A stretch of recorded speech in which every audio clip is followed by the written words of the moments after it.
hapa hii factory itaweka pressure kwa barabara zetu, haswa kwa sababu ya mzigo ambayo itabebwa hapa. Lakini tulipoingia ofisi na kwa usaidizi wako uliniambia nipange barabara hii tumalize kutoka barracks, Moi Barracks mpaka ikutane na hii yenye hapa kwa Morpus. Your Excellency, kutoka Kitale Morpus kulingana na directions yako tumemaliza hiyo kazi. Contractor amepatikana, anakuja site hapa in the next 1 month ataanza kazi. Na tukitengeneza hii barabara tumeamua ya kwamba sehemu ambayo iko risk tuweke ikuwe dual carriage. So hapa Kamatira tunaweka dual carriage 10 kilometers. Kapenguria tunaweka dual carriage 3 kilometers. Na kwa sababu vile nimeona ile operation itaendelea hapa na with your support, Your Excellency, I think tuweke about 3 kilometers dual hapa ndio ifungue mambo ya factory, ndio mzigo iende kwa haraka. We are also finalizing today, Treasury inamaliza kazi ya kuweka kutoka Kitale mpaka Leseru hapo kwa Moi Barracks. Hiyo barabara sasa kutoka Leseru, Kitale hapa mpaka Nakadok itakuwa imepanuka. Na hao watu wa Pokot watafaidika pia tukitengeneza barabara, watapata CSR ya karibu bilioni 3.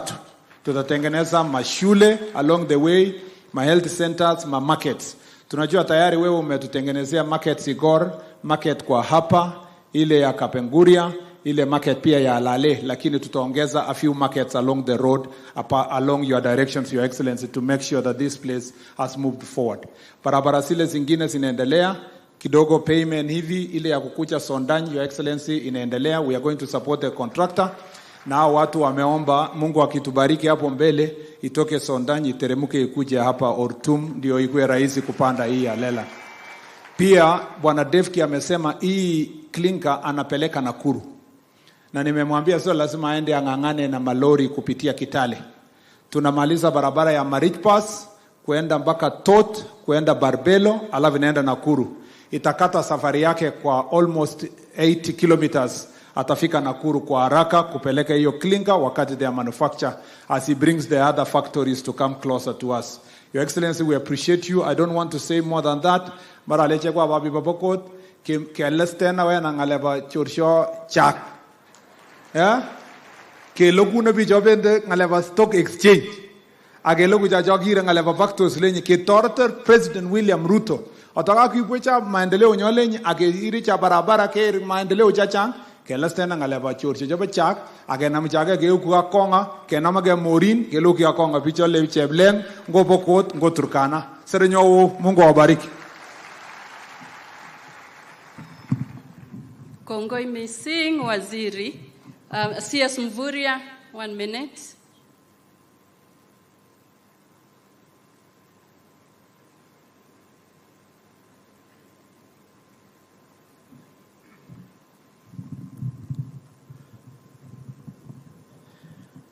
Your Excellency, Dr. William Samoei Ruto, President of the Republic of Kenya, Dr. Guru, who is the chair of DEVKI, mawaziri wenzangu, makatibu, viongozi, waheshimiwa na wananchi wote mjambo. Mheshimiwa Rais, mimi nitaongea tu kwa kifupi sana, na kwanza ni kukushukuru kwa sababu uongozi wako umeweza kuweka mazingira mazuri ya uwekezaji. Na pili nipongeze Dr. Guru kwa kuweza kuhakikisha ameweza kuwekeza katika kiwanda hiki ambacho kimeleta maisha mazuri na uwekezaji katika sehemu hii ya West Pokot. Mheshimiwa Rais, nataka tu kuhakikishia kiwanda hii ya Cemtech wametimiza yale kanuni zote za Wizara ya Mining. Tumewapatia leseni ya kufanya mining, tumewapatia leseni ya kufanya processing. Kwa hivyo hawa wametimiza yote ya sheria. Mheshimiwa Rais, hiki kiwanda ni mfano mzuri wa ile agizo yako ya kufanya value addition and mineral processing. Kwa hivyo tunawataka wale wawekezaji wote wa mining waone mfano ndio huu. Hatuna haja tena ya kutoa malighafi kutoka Kenya kupeleka nchi zingine. Ile agizo yako ya kodi ya Clinker sasa imezaa matunda, sasa tuko na kiwanda hapa. Mheshimiwa Rais, hii limestone ambayo ndiyo jiwe inatumika sana inapatikana tena kwa kaunti zingine 6 za Jamhuri ya Kenya. Mbali na West Pokot, tuko na Garissa, Kajiado, Kitui, Kwale na Kilifi na Marsabit. Kwa hivyo hakuna sababu yoyote ya kuweza kuagizia Clinker kutoka ng'ambo. Mheshimiwa Rais, utaturuhusu kama Wizara ya Mining, we will need to spend a lot of time to study the minerals here in West Pokot, because they have a very interesting formation where the minerals are hosting each other. You will allow us, Your Excellency, to send in more geologists here so that we can study the pegmatite rock and understand the formation here, because we also have coltan and other minerals that are hosting each other. So, Your Excellency, congratulations. This is because of your leadership that these investments are being done in our country. Thank you very much, na asanteni sana. Mungu awabariki. Waziri wa Kawi.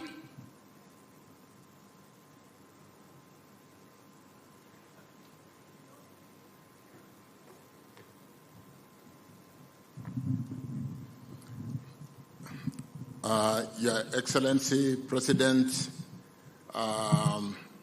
Dr. Guru, and the entire leadership standing on the protocols established, allow me to also congratulate Dr. Guru for the great work he has done in this region of West Pokot. It's really what we ought to do to open our country, Your Excellency.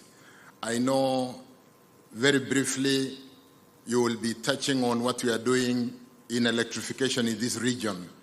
And I do know that when you spoke to my peers earlier on, you are aware, Your Excellency, we have about 1.25 billion, which we will be putting some small affirmative.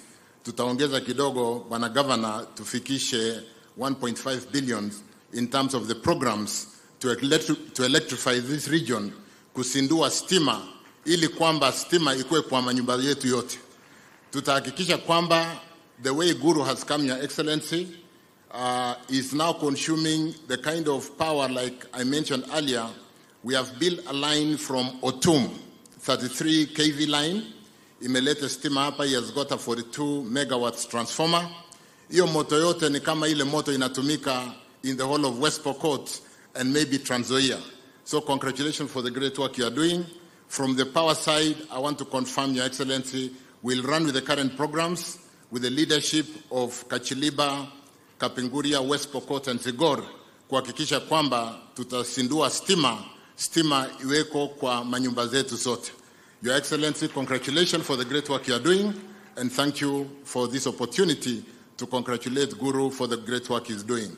Let me mention, in the last 3-4 days, I talked to Guru. Dr. Siror was here to confirm that the electricity supply is good. Dr. Mativo of Ketraco is here with me right now. We are working very closely. And let me not forget to mention that Dr. Guru, through his Cemtech companies, is the #1 customer in Kenya.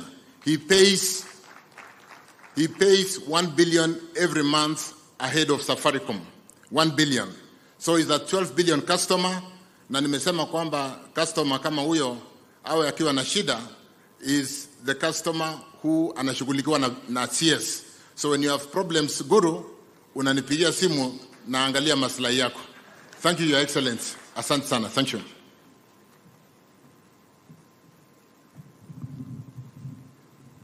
Thank you very much. Your Excellency, on 1st of January 2024, I got a picture of this plant and posted it online and asked Kenyans, where do you think this is? But because I had come back from India and Japan, Most guesses were India, Japan. Very few indicated that it is Kenya. I want to confirm that this is the place that picture was taken. Your Excellency, there is a direct correlation between the growth of cement and the growth of the economy. So here today, we are not only celebrating this clinker factory, but also the growth of the economy. And Dr. Guru, your project helps me in the mandate that I have been given. His Excellency has given me 3 broad goals and targets. Number 1 is to increase manufacturing and grow it to 20% of GDP by 2030. You are really contributing to that. The other goal is to reduce imports. And because we will reduce or eradicate the imports of clinker and thereafter many other products, you are contributing to the success of the targets I've been given. And the third one, to increase exports. What you're producing here, you will be able to export to countries in the region, and therefore I want to recognize you, to celebrate you today, and also say that you are on direct dial on my phone because you are fulfilling the mandate I have been given. This factory today is almost a dream come true of what industrialization in a country should mean. We need these kind of investments, and I believe this will attract many other investments. It will attract hotels, it will attract MSMEs, and therefore this is catalytic to the growth of our economy. And also to the Buy Kenya, Build Kenya, that is also a plus. It's another feather. I want to confirm that my ministry is encouraging investors, businesses, industries, and traders to come forth and invest in Kenya. Next week on Monday, we are launching what we are calling Karibu Business Support Center, and any businesses and traders that have issues that are stopping any growth or investments in their companies to get in touch with us, and we call upon all investors to emulate what the DevKey group of companies has done. And finally, to thank you, Your Excellency, for finding time to be here today to celebrate this magnificent achievement and to affirm your support for industries. And now, because we have leaders in the House, I want to welcome the Governor of West Pokot, His Excellency Simon Kachapin, to introduce the leaders.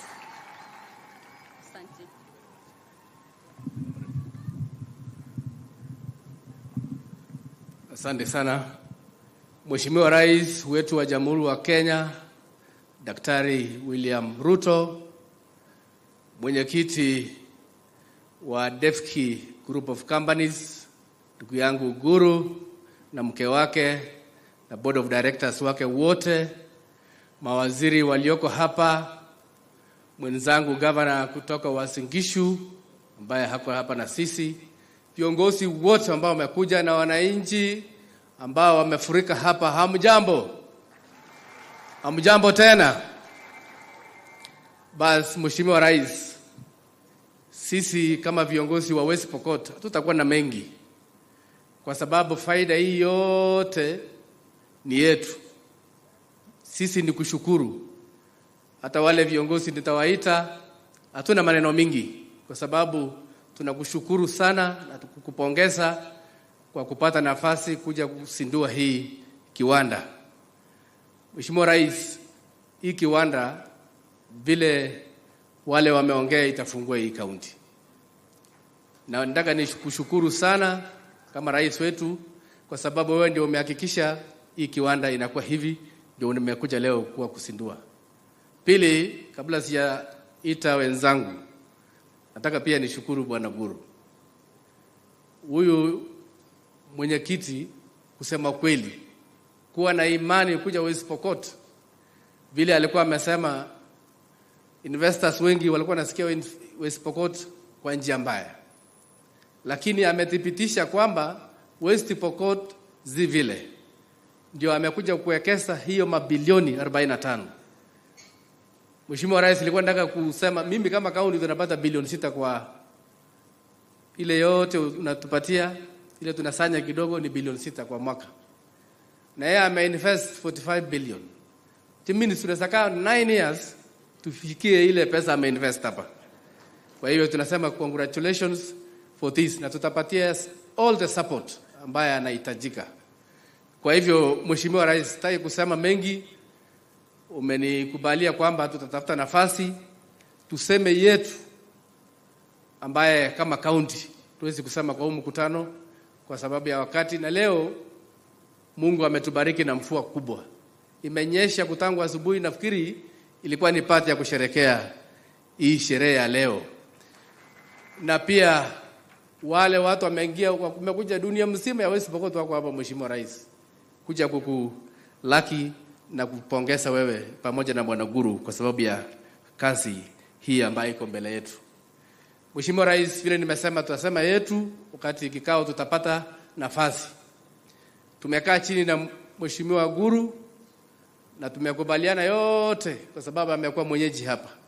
Na amekaa kabisa karibu wiki moja amelala hapa na wananchi wa hapa. Amekaa na wazee. Kwa hivyo mambo mengi labda yale wananchi wa hapa wangesema na nini, yeye ametatua yote, na wananchi wa West Pokot wengi wanafanya kazi hapa. Wale 5,000 na Bwana Guru mwenyewe amechukua jukumu. Kwa sababu tunashukuru sana kwa hiyo. Najua mawaziri wako wamesema, Mheshimiwa Murkomen amesema mambo ya barabara, lakini ile niliambiwa tu na wananchi wa hapa. Kwa heshima hapa kuna barabara inapita hapa Parua kwenda hivi na itaenda mpaka kusikiza na ile ya Sina. Na mambo watafurahi sana kwa hiyo, kwa sababu hawa wananchi wako hapa na kuna mlima hapa kidogo na mimi najua iko na mpango hiyo. Pia mambo ya administrative units tuliambia waziri wako Mheshimiwa Kindiki, na tumewasilisha hizo administrative units ambayo itasaidia mambo ya administration katika sehemu hii. Hata moja yao ni Parua location ambayo iko gazetted ya sehemu hii ambaye wananchi walikuwa wanataka, na mambo mengine, lakini sitaki kusema yetu. Vile nimesema Mheshimiwa Rais, ni kushukuru mimi na viongozi hawa ambao nitawaita tu waseme tu majina. Tumeshughulikia mambo ya kutokuwa na usalama sehemu zile za mpakani, na tunakusaidia Mheshimiwa Rais sana.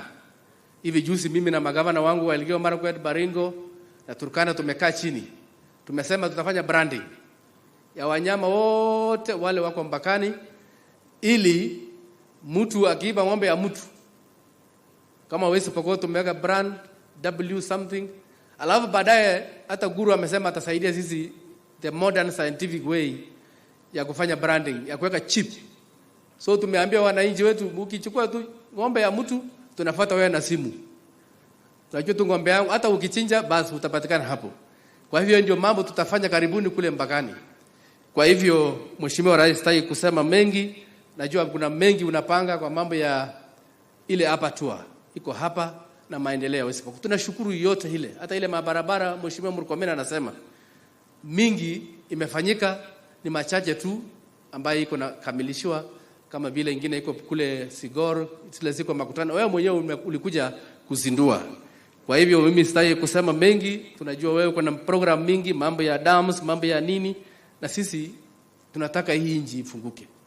Ndio tunasema hii factory imefungua njia kwa investors wengine kuona West Pokot ni sehemu ambayo unayasegeza. Ndio ile motto yetu ya West Pokot tunasema this is a county of hidden treasures. Kuna mambo mengi mazuri sana West Pokot. Hii ni moja yao. Hii mambo ya Clinker ambayo imefanyika ni moja yao. Na tuko na minerals mingi, tuna mambo mazuri. Tukiweza tu eliminate wale wakora wachache, basi hii dunia itakuwa mahali pazuri sana. Kwa hivyo nataka sasa ni kwa heshima yako Mheshimiwa Rais nisimamishe MCS tu wasimame. Mnajua Mheshimiwa Rais kwa sababu ya hali ya anga alipitia kule Kishauneta kuja makutano all the way. Mungepata nafasi ya kujitambulisha. Hawa ndio MCS, mwenue mkono. Very good. Wote wamekuja Mheshimiwa Rais, 33 of them. Bas pia hapa kwa haraka tuko na baadhi tembelewa na wageni kutoka Uganda. Kuna waziri Lokeris, Minister of State kutoka Uganda hako pale, ambaye anasimamia Karamoja Affairs, na ule minister wa Mheshimiwa Rais ametusaidia sana kwa sehemu zile kwa mambo ya amani, na amekuja pia na wabunge bunge wa Bukwo Madam Afalin Cemtech ako hapa, na delegation wengine wote sio kama wako hapa. Very good. Kuna delegation mwingine pale, wale wametoka Uganda. Basi sitaki kutambua wengine, mimi najua my executive wangu wote wa serikali ya county wako hapa, muwave tu hivi. Basi na wengine wote kuja kwa sababu tumekuja wote hapa kusherehekea hii milestone. Mimi sasa nataka niite mbunge wa sehemu hii akuje kwa haraka tu atambulishe. Mimi tasimama hapa kwa sababu kuna wabunge wengine ambao wametutembelea na viongozi wengine, akuje atambulishe viongozi wa bunge wale wa kitaifa wako hapa, wageni wamekuja kwa dakika kidogo tu, mimi nikisimama hapa. Mheshimiwa David Kosing.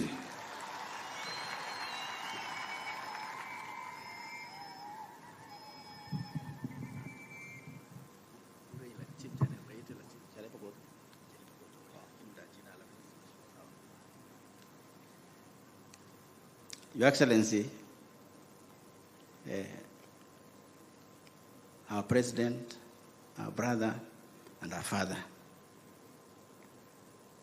Waziri, our Governor, MPs, and all protocols observed.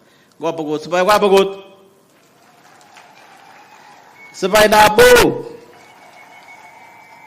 Kata ko President niya. Ang kita wala may President niya. Andolin dito ka tagruta niya gipagkanya. Ang ito wala President niya. Arapaw gina maro majar kalam daru del President ni bagay. Arapaw gina maro. Tapos wala nito wala niya. Ndaka kita no kwa letya. Mi President ni bagay ito. Kanya kita mo.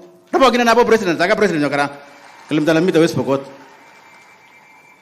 Your Excellency, ndio naliki wenzangu, mimi kama mjumbe wa area hii na rafiki yako mkubwa, ningependa kusema karibu nyumbani boss. Karibu nyumbani. Karibu Pokot South. Karibu Sebit. Hii sehemu iko na historia na wewe sana. Siku ile iliporomoka, siku ile wengine walikataa kufika hapa, Your Excellency. Wengine waliishia huko Eldoret. Wewe uliamua na damu yako kuja kuangalia wa Pokot hapa Patei. Asante sana Your Excellency. Ni hapa ndio ulikuja. Wengine walikaa huko Eldoret na mandege yao. Wewe ukaamua kuja kuangalia wa Pokot na kupatia sisi mali yako. Asante sana Your Excellency. Hata hapo Ortumo unajua hii secondary school ya day hapa. Nilipoleta wewe ukashuka hapo ukajengea hawa laboratory. Asante sana Your Excellency President of the Republic of Kenya. Hapa ni nyumbani kwako. Kwanza Ortumo hapa na Patei. Ni damu sana. Hapa ni damu sana Your Excellency kwako. Mimi tu kama area MP nitasema hivi. Baada ya kusema karibu nyumbani, mimi nataka nikwambie yale tulisema Oktoba pale Nairobi.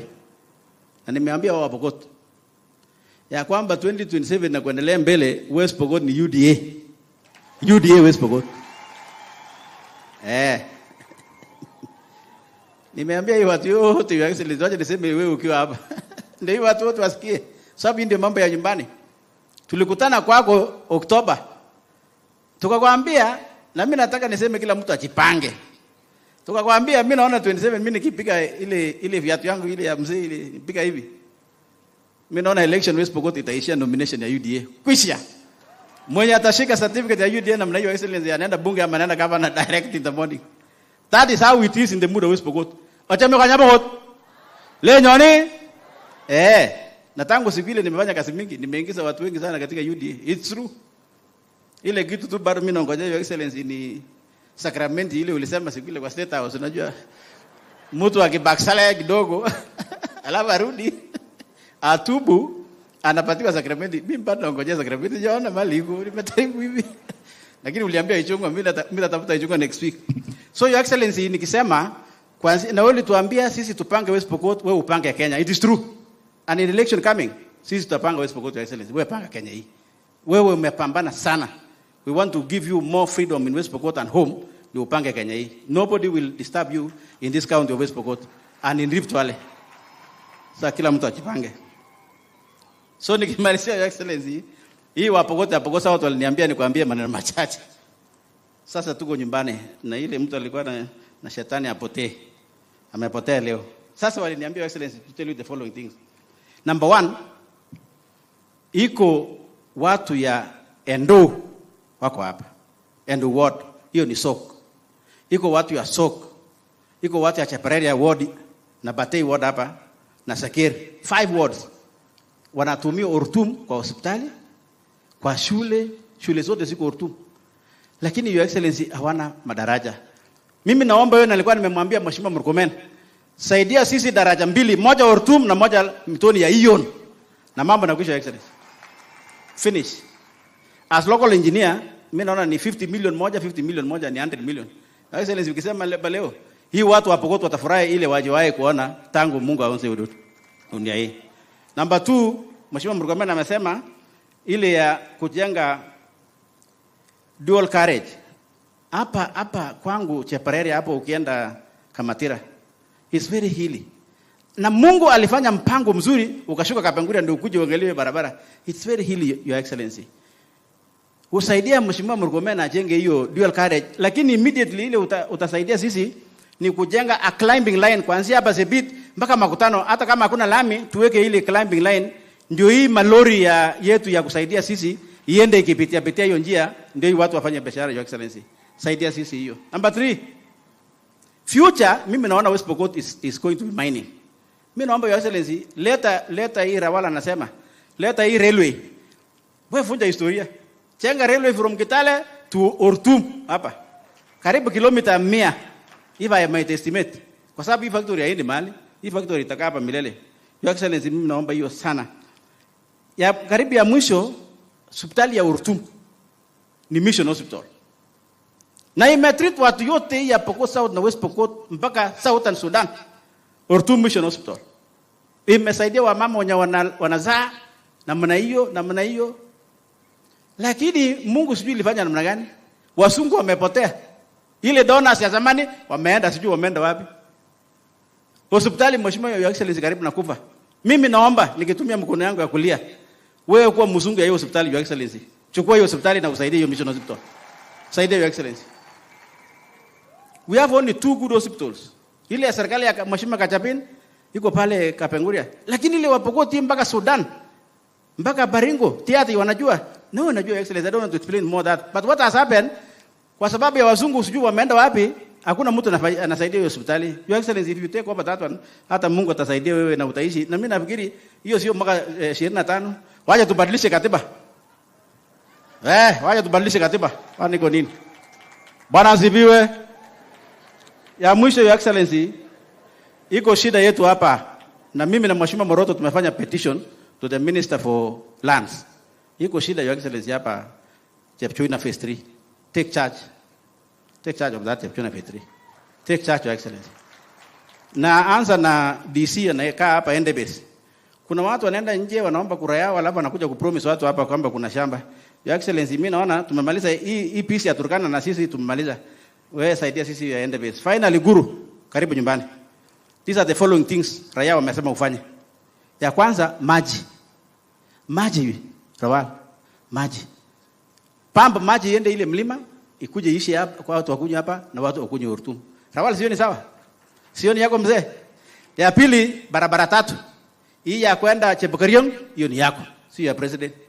Ile ya kwenda Kerelwa, hiyo si ya president, hiyo ni yako. Ya president ni ya kwenda hapa, Your Excellency, weka lami leo. It's only 7 kilometers. Kutoka hapa mpaka Tapati, kupitia hapa naitwa Parwa. Mali ulishuka siku ile na ndege tulikuja. 7 kilometers only. Ukiweka lami, pande hii itakuwa ni maajabu sana. I thank you, Your Excellency, with those few remarks. Rawali hiyo ni yako, mimi niko na proposal, Your Excellency, nakupatia. Na mimi naambia ukienda nyumbani, Your Excellency, no, West Pokot is one. Under William Samoei Arap Ruto. Na ile mtu ali backslide ndio amesema. Asante sana, Your Excellency, na Mungu awabariki.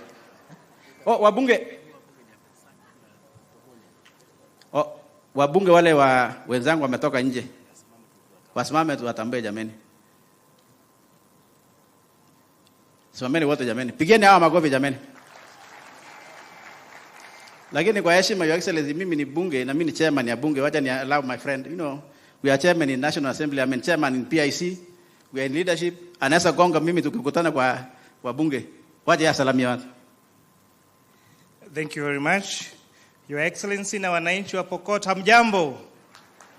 Mimi naitwa Kuria Kimani, mbunge wa eneo bunge la Molo katika kaunti ya Nakuru na pia mwenyekiti wa Finance and National Planning katika National Assembly. Your Excellency, ule mswada ambao ulileta changamoto kubwa sana mwaka jana wa Finance Act, hii ndiyo matunda moja ya huo mswada.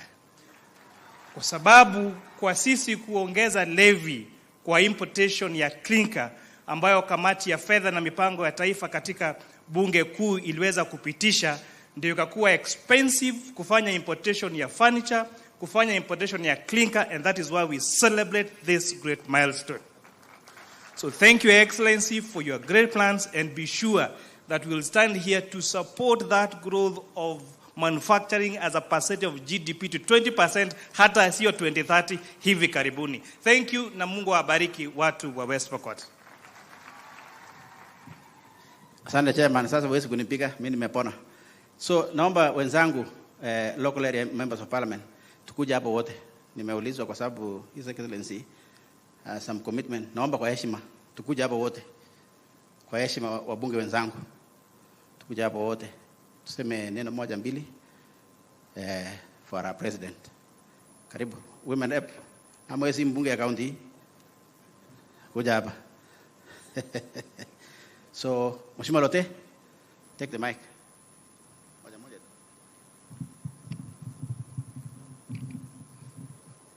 Your Excellency Daktari William Samoei Ruto, the President of the Republic of Kenya, pamoja na waziri wako wote, Guru ambaye ni chairman wa hii kampuni, na wananchi wote, hamjambo. Sepai Pokot. Mheshimiwa Daktari William Ruto, nakumbuka wananchi ambao walikuwa wanatawaliwa na mmoja anaitwa Musa, waliambiwa watapelekwa hadi Canaan, lakini ilifika mahali Musa hakuwafikisha, Harun aliwafikisha. This factory has been fought with blood and tears, Your Excellency. Many years, kuanzia wakati wa Moi. Imekuwa sasa ni wewe wakati wako that we have been able to say tuko na factory. I think you are our Aaron. Umetuletea factory, Your Excellency. Umetuweka katika counties ambao sasa tunaita industrial counties. We were known as livestock thefts, lakini sasa siku ya leo kulingana na uongozi wako, na tunajua kwamba wewe umesupport DEFCI sana. Amesema mwenyewe kama sio wewe hii factory haingekuwa hapa. We want to thank you so much, Your Excellency. The last one, because I'm told I need to say something, Your Excellency. I represent the people of Kacheliba constituency.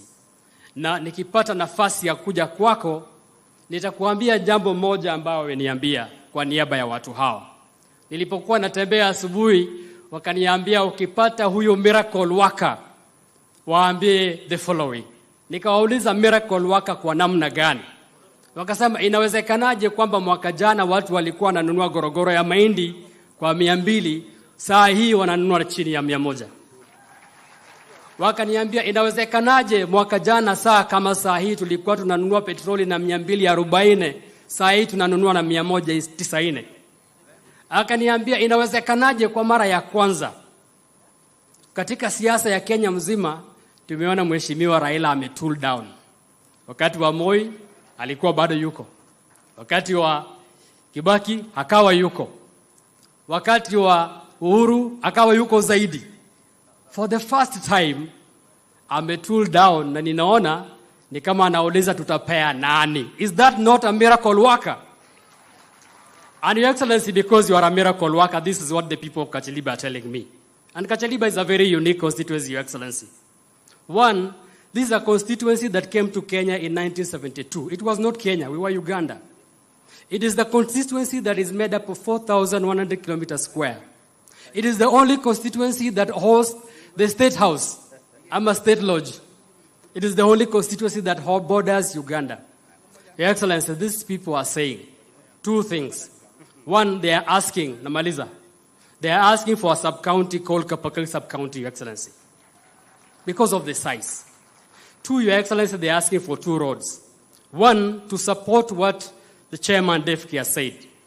To open up Uganda, we are asking for a road that comes from Kacheliba all the way to Bukwa, so that these products can reach Uganda very quickly. They are asking for a road that comes from Konyao all the way to Kasai, where we've got gold and coltan, the CS has said. It is going to support the factory. Your Excellency, kwa hiyo, tungependa kusema unapoona hii rangi, tumeamua. Your Excellency, we are there. 2027, sisi na UDA pamoja. Asanteni sana. Basi, Your Excellency, nataka nichukue nafasi pia kukupongeza na kukushukuru. Najua si mara ya kwanza wewe ulitembea area hii. Wakati ulikuwa mjumbe bure, mpaka sasa maombi yako ile ulikuwa unaomba imeanza kutimia. Nakumbuka wakati mmoja ulikuwa unasema kwa nini watu wa Pokot wanaenda Pokot, watu wa Turkana wanakuja pande hii. Nikakwambia hiyo ni mboka ya watoto. Watoto wakilia njaa unaenda kwa jirani. Na ya jirani pia akilia anakuja kwa jirani yake pande hii. Hiyo sasa utasikia tena kwa sababu ya vitu kama hii. Hiyo ni maombi ambayo ninasema imefanyika. Lingine tunataka niongeze ile Mheshimiwa Kosing alisema mambo ya Chepchoina. Nilikwambia nakushukuru sana. Tulipokuambia tulipokuwa na Ifasha.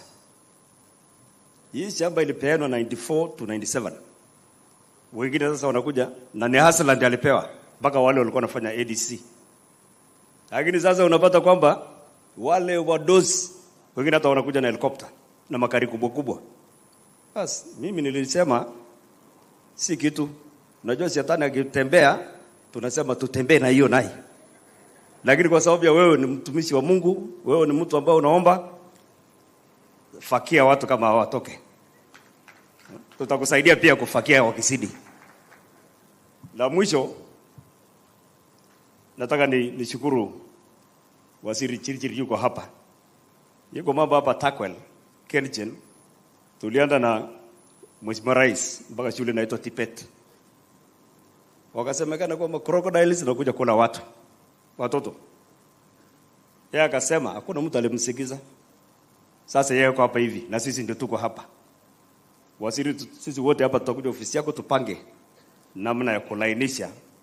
Hii serikali sasa ni yetu. Hata nashukuru hao wengine sasa walikuwa wanaruka mtoni huko bahari. Lakini nasema karibuni sisi ndio tutawatembeza na kuambia kanyaga hapa. Hamta kanyaga mali sisi hatujasema tutatembea. Mungu akubariki, asante sana.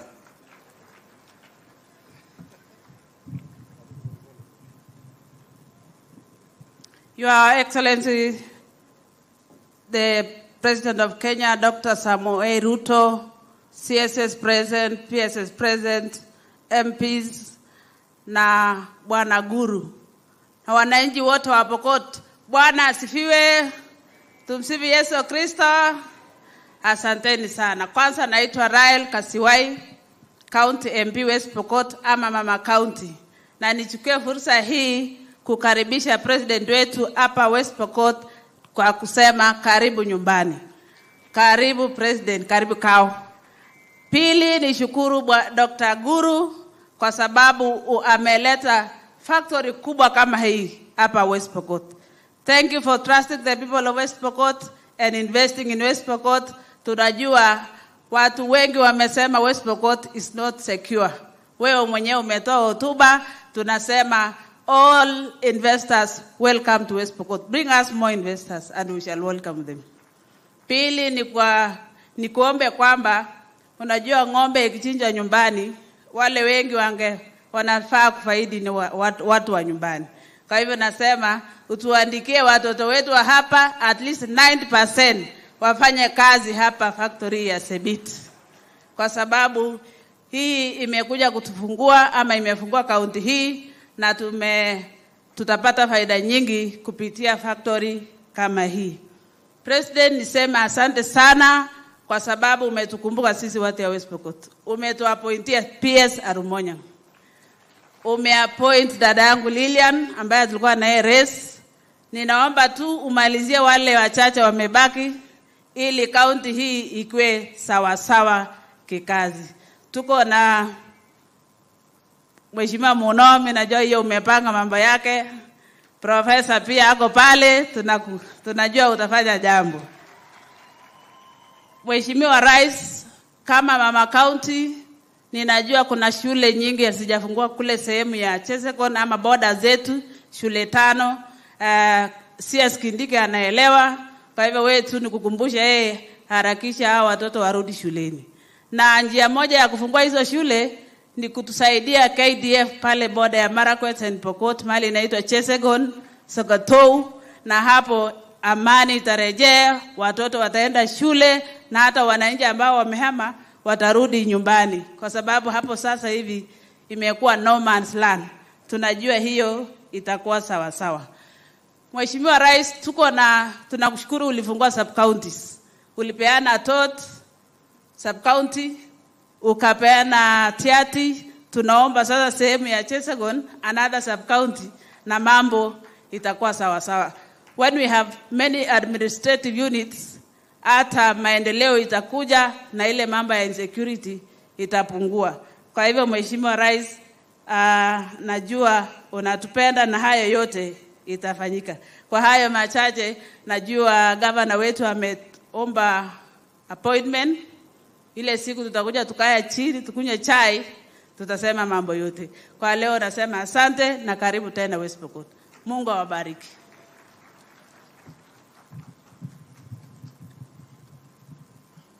Basi Mheshimiwa Rais, Mheshimiwa mawaziri, Mheshimiwa magavana, wajumbe wenzangu, viongozi wote walioko hapa na wananchi wa West Pokot, Bwana asifiwe. Basi Mheshimiwa Rais, yangu itakuwa ni machache kwa sababu viongozi wengi wameongea hapa. Ya kwanza ni kukushukuru kwa kiwanda hii na Guru. Kwa hii kiwanda hatimaye imetimia. Nataka nikwambie Mheshimiwa Rais, nilisoma karibu area hii karibu mwaka 30 na kitu iliyopita. Nilisoma shule inaitwa Urtum O level. Siku hiyo tukaambiwa kiwanda itakuja hapa. Nikajipanga. Nikasema nikienda A level nitaenda kufanya hesabu na vitu vingine ndio nikuje kusimamia hii kiwanda. Sasa tangu hiyo miaka mpaka leo mimi nimeenda kufanya vitu vingine. Lakini nilikuwa nimejipanga nikuje nisimamie hii kiwanda, nikaenda from 5 6 alafu ati nikuje nisimamie hii kiwanda. Lakini sasa kumbe ilikujia wakati hii na nashukuru kwa sababu imekuja sasa wakati mimi ni kiongozi katika kaunti ya West Pokot. So nataka nishukuru kwa ajili ya hii kiwanda na natumai ya kwamba ile maono nilikuwa nayo wengine pia watakuja tu watu wa hapa kuweza kusimamia hii kiwanda na pia kufanya kazi katika kiwanda hii. Siku hiyo tulikuwa tunaambiwa inakuja lakini imechukua muda. So nataka niseme asante. Itabadilisha area hii vile watu wengine wamesema kwa mambo ya kazi, mambo ya biashara na mambo mengine. So tunataka kushukuru. Ya pili, watu wamesema wale ambao umesaidia na tumeweka katika serikali yetu. Kuna wale ambao bado tunatarajia kwamba bado wataangaliwa. Tutashukuru hawa pia wakiweza kuangaliwa, wale board of directors, wale CEOs, chairmen ya boards na hata hao wengine ambao bado tunatarajia wakwe ambassadors. Tunashukuru Lilian, tunashukuru PS Arumonyang na wale wengine ambao tulikupatia majina yao, bado tuna matumaini ya kwamba watapangwa. Mheshimiwa Rais, watu wa Sigor wameniuliza nikipata hii nafasi ni kuombe kwamba Cheptulel na Chesegon iko mashule 5 ambaye imefungwa mwaka 2. Na serikali siku ile ikisema kwamba mashule ifunguliwe, mpaka leo hizo mashule hazijafunguliwa. So tunataka ni kuomba ya kwamba pale Chesegon, Cheptulel tuweke KDF. Walikuja wiki moja, wiki 2, amani karejea. So kuna mashule 5 hazijafunguliwa. So tunataka niombe Mheshimiwa Rais tuweke KDF pale, tuweke kambi yao, hii term ya pili ile mashule iweze kufunguliwa. Tunaomba hiyo. Ya pili, tunataka kuomba reconstruction ya hiyo mashule kwa sababu imekaa miaka 2 bila kufunguliwa, hakuna watu pale, watu walihama. So wale KDF pia wakija pale wakuje wajenge zile mashule reconstruction, alafu watoto waanze kuingia ndani tuone. Na kuambatana na hiyo Mheshimiwa Rais, pia walimu pia walipotea. So kama tunaweza pata walimu 5 kila shule 5 ama 6, walimu 30, watu wa Cheptulel, watu wa Sigor watarejea wakiwa na walimu. Hiyo nitashukuru sana. Alafu ndio serikali ikaribie watu. Tunaomba Chesegon sub county, saizi ni division, waje ikuwe Chesegon sub county, ishikane na ile ya ngambo ya upande ya Marakwet, DCC akwe karibu na hapo, ndio hii mambo ya ukosefu wa usalama tukabiliana naye kwa karibu. So Chesegon sub county ndio watu wa Sigor wameniambia nikipata nafasi niulize. Weiwei phase 3.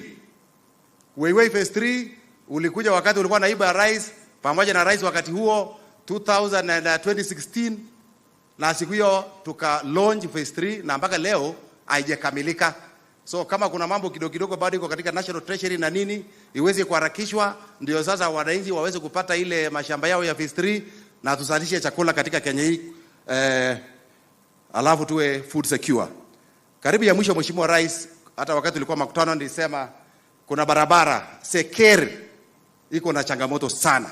Nikasema barabara iwekwe lami, barabara ya kutoka Chepkaun mpaka Kapor, vile watu wameomba hapa. Hiyo ikiwekwa tutashukuru. Zile zingine Murkomen amesema macontractors watarejea katika kazi hiyo. So hiyo tunashukuru. So hiyo barabara ikiwekwa itakuwa mzuri. Mwisho,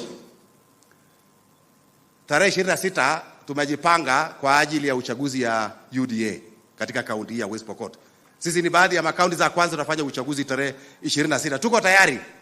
Tuko tayari kwa sababu tumeshikilia chama kuanzia hapo nyuma mpaka saa hii, na kwenda mbele bado tumesimama kidete. Marafiki yangu Mheshimiwa Kusinga amekuwa hapa na wale wengine wanasema 2027. Tunasema karibu. Lakini kwa saa hii sisi tunapanga hii chama sisi. Tunapanga hii chama kuanzia saa hii wakasema tunakutana na sisi 2027 kwa sababu bado wanaongoja. Lakini ingekuwa mzuri wangekuja saa hii tupangane. Kwa sababu 2027 tutakuwa tumejipanga na tumeenda. Lakini si mbaya, ukikuja itakuwa ni mzuri. Karibuni, tunataka 2027 kila mtu akwe kwa hii chama na kila mtu awe ameamini vile tulisema na twende mbele vizuri. Asanteni sana.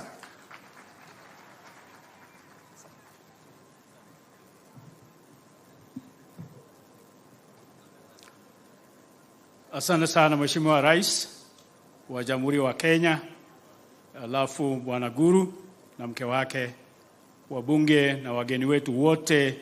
Bwana asifiwe. Kwa ruhusa yako Mheshimiwa Rais, ningependa kusimamisha senators ambao wako hapa ambao wamekuja na wewe na wale wengine, kama wanaweza simama tu wananchi waone. Alafu asante sana. Huyo ni Mheshimiwa Jasang kutoka Kitale au Trans Nzoia, na huyu ni Mheshimiwa Seki kutoka Kajiado ambaye ni mwenyekiti wa viwanda na ndio amekuja leo kujiunga na sisi. Ningependa kusema Rais ya kwamba sisi leo tuko 1964. West Pokot iko 1964 sasa.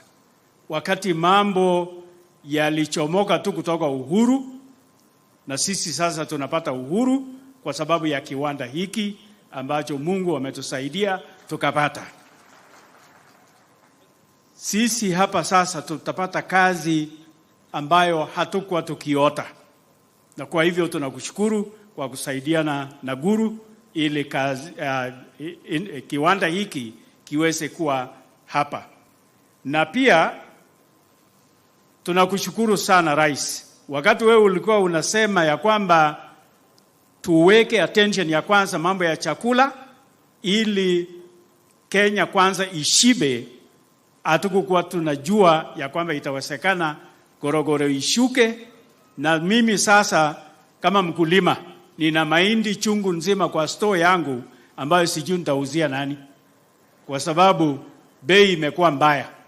Kwa hivyo mimi mkulima niko hali mbaya. Yule ambaye ni consumer anaendelea kushiba.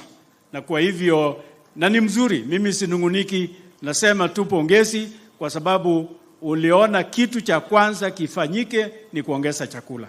Na pia dola ambaye singejua ingekuja chini, imekuja chini. Na kwa hivyo dola sasa iko katika taabani, inaelekea 100 kutoka 162. Na kwa hivyo uchumi sasa itaendelea kuwa mzuri na itaingia pahali ulikuwa unasema na tulikuwa tunasema pesa mfukoni. Pesa sasa itaingia na mfuko utafura kwa sababu pesa zitaendelea kuwa. Na pia kwa sababu hii industry sasa iko hapa, naomba Rais ya kwamba IT ya Chesegon iweze kumalizwa ifanye kazi, ili watoto wetu sasa watoke pale waje wafanye kazi hapa. Alafu pia ile yaanzishwa ili watoto wetu watoke Chapareria waje wafanye kazi hapa, kwa sababu hatutaki force ya technicality yote itoke nje. Tunataka watoto wetu wawe technical ili waweze kufanya kazi hapa na watasambaza pesa katika vijiji vyetu. Na pamoja na haya sasa hapa itakuwa industrialized. Maji ya Murunyi tunaomba imalizwe ili ije tusaidie. Na slaughterhouse ile mtu alitaja, kwa haya machache Bwana Rais, tunaomba appointment. Tunataka kukaa na wewe, tuongee na wewe. Asante. Asante Senator na viongozi wenzangu. Pia nataka kuconfirm Mheshimiwa Rais vile Senator amesema, apart from unga ile imeteremka hapa West Pokot, sukari ilikuwa 12,950 kilos. As we speak now ni 5,400. Iko na teremka. Mafuta pia ya kupikia imeteremka. Pia sisi hatuko na shida ya mbolea. Mbolea sisi hatuko na ile, tunasikia haikuwa mbaya hapa. Na mimi nikasaidia hawa kupatia mbegu kila household ya kupanda. Kwa hivyo hawa watu yako nafikiri cost of living itaenda chini. Basi nataka tu nitambue tu kwa kusimama naibu gavana wangu, tunafanya kazi vizuri. Robert Komole hako pale. Mheshimiwa Speaker wa kaunti hii Bwana Kaptui ndio hako hapo. Mheshimiwa Lomnokol ambaye wewe uliteua kwa ile kiketi ndio hiyo hako hapa. Mheshimiwa Lilian Chepchepkai ambaye sasa atakuwa High Commissioner kule Zambia hako hapa. Aliyekuwa governor ambaye alichukua kwangu pia nikatoka kwake, sasa sijui. Professor Lonyagapu hako hapo. Very good. Nasema nitambue hiyo watu sasa, mkitoka hapa watanishambulia. Mwisho tu kwa ruhusa yako Mheshimiwa Rais, kwa sababu magavana hawajakuja wengi, nitaita tu ndugu yangu tu watu wajue kuna gavana wasingishu kwa dakika moja tu. Karibu ndugu yangu Chelilim ambaye pia ni mtoto hapa. Anajua alikuwa hapa West Pokot mpaka juzi. Na pia yeye ni landlord yetu huko Eldoret. Kwa hivyo nisipotambua yeye atafokusa sisi. Karibu sana. Asante sana Governor Kachapin, Your Excellency na viongozi wote, Chairman Guru na watu ya Pokot. Umesikia kwamba mimi ni mtoto ya Pokot. Waje ni wasalamia Subai kokua. Subai napo. Takwenya yotin. Ama ni maharibu. Alafu Your Excellency walinipea jina. Guru akisema unaweza kuwa president 25 years, it is possible. Hapa walikuja wakapatia Moi jina inaitwa Domorita. Alafu mimi pia nimepewa ingine inaitwa Lokwarita. Lokwarita, Your Excellency, ni ndume kubwa yenye iko na alama nyeupe hapa. Akiamuka na kuondoka ng'ombe wote wanamfuata. Kwa hivyo Your Excellency, nimekuja hapa kwa mambo mawili. Kwanza kushukuru sana ndugu yangu Kachapin, kama Norep tumekuja kusema shukrani sana na kupokea hii ushindi ambayo tumeona leo. Kwa magavana wote ambao tuko 8 hapa Norep, tunaona hii ni milestone kubwa sana kwa kuleta suluhisho zaidi ya watu wetu kupata kazi. Ya pili, Your Excellency, ni kwamba kuna sister factory ya hii kule Eldoret, kule Juakali Turbo. Na nimefurahi sana, nimesikia kwamba chairman, the next focus is Eldoret. Nimekuja kusema shukrani sana, watu wetu kule Eldoret tayari wameanza kupata kazi na tunashukuru. Ya mwisho, Your Excellency, ni kwamba leo tumekuwa na waziri mining na PS na wale wengine na industry. Tukaona kwamba Wasingishu kumbe tuko na potential ya mining kwa wingi sana, na tukiwa kwa ndege juu tukaona so many quarries, na nimeambia watu let's have a discussion, tutafute njia ya sisi kuexploit hiyo mining, hata kitu kama hii ifanyike kule kwetu. Baka hapo nataka nisema asante sana Mheshimiwa Rais, tunasema watu ya Pokot, Mungu awabariki sana, serenyao ngoboro choma. Asante wa Mheshimiwa, kwa heshima ya Mheshimiwa Rais, nimeulizwa tu Minister kutoka Uganda Bwana Lokeris akuje tu kwa dakika moja kwa ruhusa ya Mheshimiwa Rais. Yeye amekuwa waziri mwaka 30 Uganda. Akuje tu aseme salamie, alafu tualike Mheshimiwa Rais ahutubie.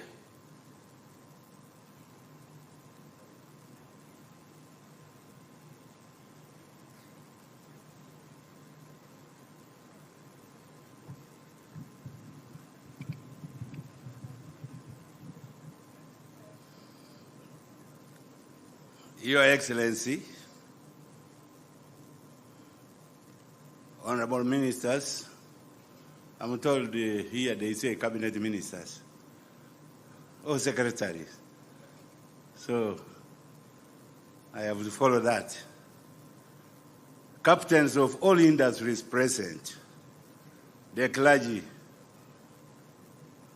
my colleagues, members of parliament, and everybody present. Your Excellency, I'm delighted to be here today. I think I was called in 2 capacities. Last week, I was responsible for mines, Minister responsible for all mines in Uganda. Then there was some mini reshuffle. They say now, I am a minister for the affairs of Karamoja. And maybe as you can hear my name, because I also know you as the origin, I am called Honorable Peter Dr. Lokeris Teko. Those are my names. So I come from near here, not very far. And that's why I can now greet the Pokot. Supai. Supai nabo. Takwenya. Aha, it means somebody is in here hearing this language. My own father was born from this place called Karita long ago. So we are associated with these groups. And I was also born down there. My name Lokeris is named after Pokot. And my relatives here up to Kacholiba, they could be even here. So, Your Excellency, I am very delighted with what you are doing to develop this country. Our people have been attracted to other things which are not profitable, including cattle rustling, just running after one cow the whole day, and you think you are developing. Tomorrow you go and kill your neighbor, the other one comes and revenges. We have been like that. People will come here offering services of clinics, offering other services, and all these people, in short time, they will get a big town here which will be named after the beloved President Ruto. It will not take 3 years. And I'm asking that the town is named after our beloved president here, whom you have now said he will go for 25 years. With this determination, we accept down there. Because of this kind of developments, they are indeed very, very unique. I see this factory. All these children, about 6,000 people working here. It will absorb all the Pokot, almost. And if they become two, who will be there running? Nobody. So since Bill has also been a minister of mines, I know what is happening down there. So we people at the corridor, cattle corridor, will change. As we are talking, we are developing, making a factory in Moroto, 2 factories of cement. They are coming.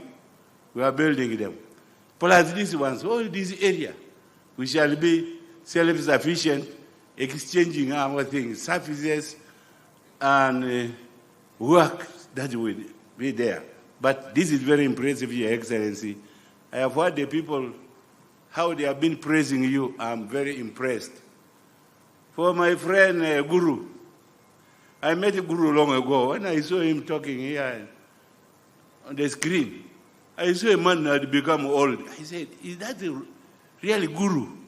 Then I went on seeing until I got used. I said, he's the one. Thank you very much for what you are doing for the people of East Africa. The East Africans will now be one and joined. Sir, Your Excellency, I don't wish to speak much. At times I speak because I've been in Parliament for a short time, and also at the same time, Minister. Only 28 years. So there is no problem. Thank you very much. Thank you. Basi nafikiri kwa maongezi haya yote mnisaidie tusimame, tukaribishe rais wetu mpendwa akuje autupie. Tupikie makofi ya kilo moja. Karibu Mheshimiwa Rais.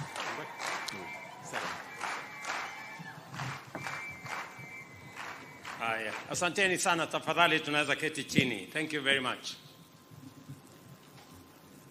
Mheshimiwa Gavana wetu wa West Pokot, rafiki yangu Kachapin, my brother Raval Guru and the Defki family, mawaziri, viongozi wote na ndugu zangu wa West Pokot, hamjambo. Sobai kokwo, sobai nabo, takwenya yotin. Bwana Yesu asifiwe. Hebu mnisalimie hivi hewani nione watu wa West Pokot. Hey! Naona kweli mko na maneno mmekuja.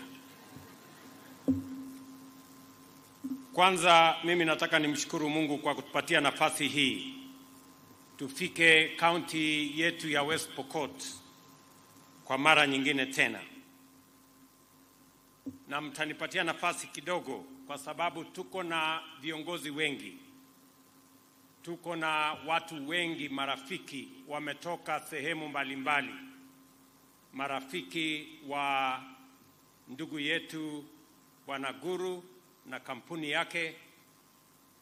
Mumesikia ako na marafiki wengi ambao wamemsaidia kutoka IFC, banks zetu za Kenya, na marafiki wengine wengi ambao wameungana na sisi leo katika kusherehekea kiwanda hii ambayo tumengojea.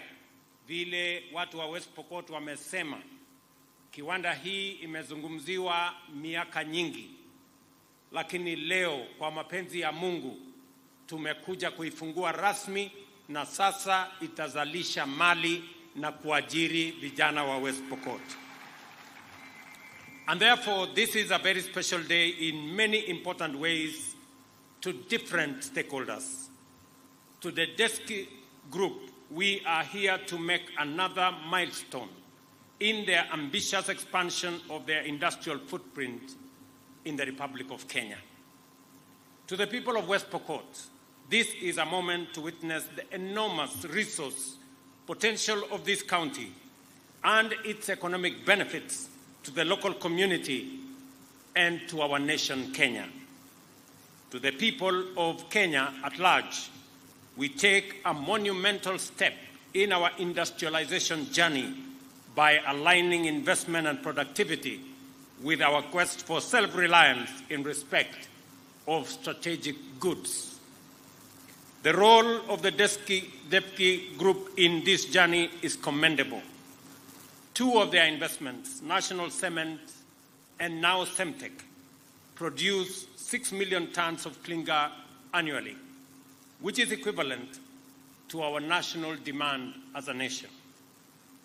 The opening of this plant takes our clinker production beyond this demand to 11 million tons annually, an excess of 5 million tons. The group's achievement is admirable. Over the past 5 years, it has invested, as Mr. Guru himself said, $1 billion. That is close to 150 billion shillings in our economy, in our country, both in the steel and cement manufacturing. And I want to congratulate my brother Guru for having the confidence in our country. It takes courage, it takes commitment, it takes belief for one to invest 150 billion Kenya shillings, even if it is counted in whatever currency. $1 billion is big money in terms of investment. It doesn't matter the currency you use to count. Additionally, it now employs 11,000 Kenyans directly and more than 40,000 Kenyans indirectly. In this plant alone, over the last 4 years, 5,000 people have been working in this plant. Going forward, 2,500 people will be working here every day. And that does not include the transporters and all the other people that will benefit from this ecosystem. The business, the entrepreneurs that will be developed by this factory will contribute immensely to what Kenya of the future and West Pokot of tomorrow will look like. West Pokot County is about to experience an economic resurgence through incomes and various sources associated with the factory, including wages, consumption, and increased revenues. At the national level, the economic benefits of Desky Group's investment are critical and also substantial. Local manufacturing of clinker and steel has saved the country foreign exchange to the tune of $500 million every year. And the Desky Group remits 2 billion shillings every month in form of taxes to the Republic of Kenya. That is 24 billion shillings every year. You've also heard that he pays 1 billion shillings every month in power charges to our Kenya Power company. That level of commitment, investment, and paying taxes demonstrates immeasurable patriotism to the Republic of Kenya, and I want to say to my friend Rawal, congratulations. Tafadhali huyu muungano tumpigie makofi jameni.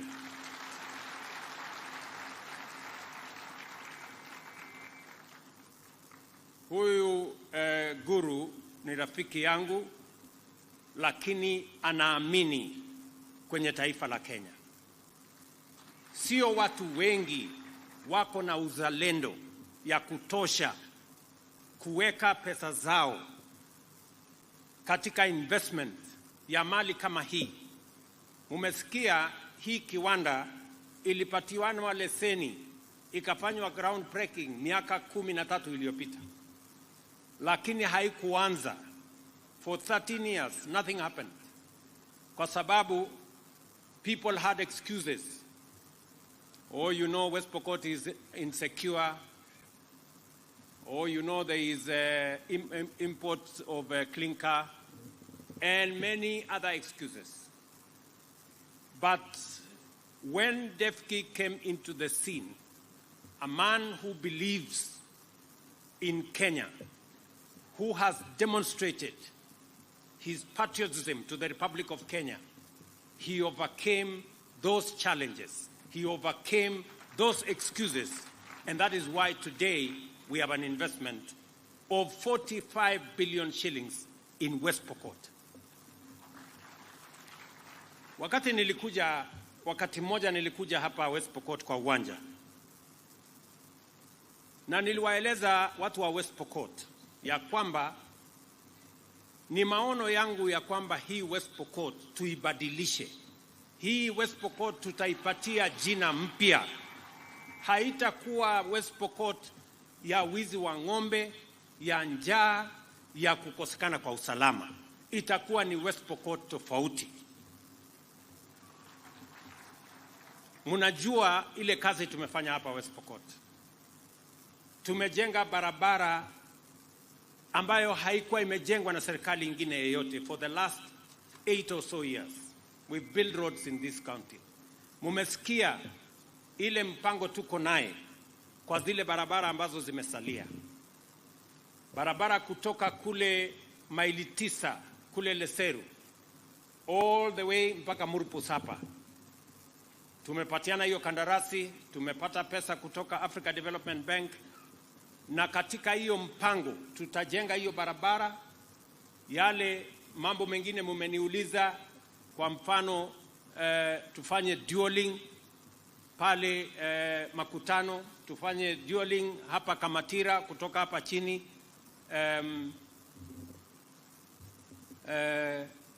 hapa chini naitwa nini? Chepareria. Kutoka Chepareria kupanda mpaka Kamatira tuweke dualing. Hapa tuweke dualing.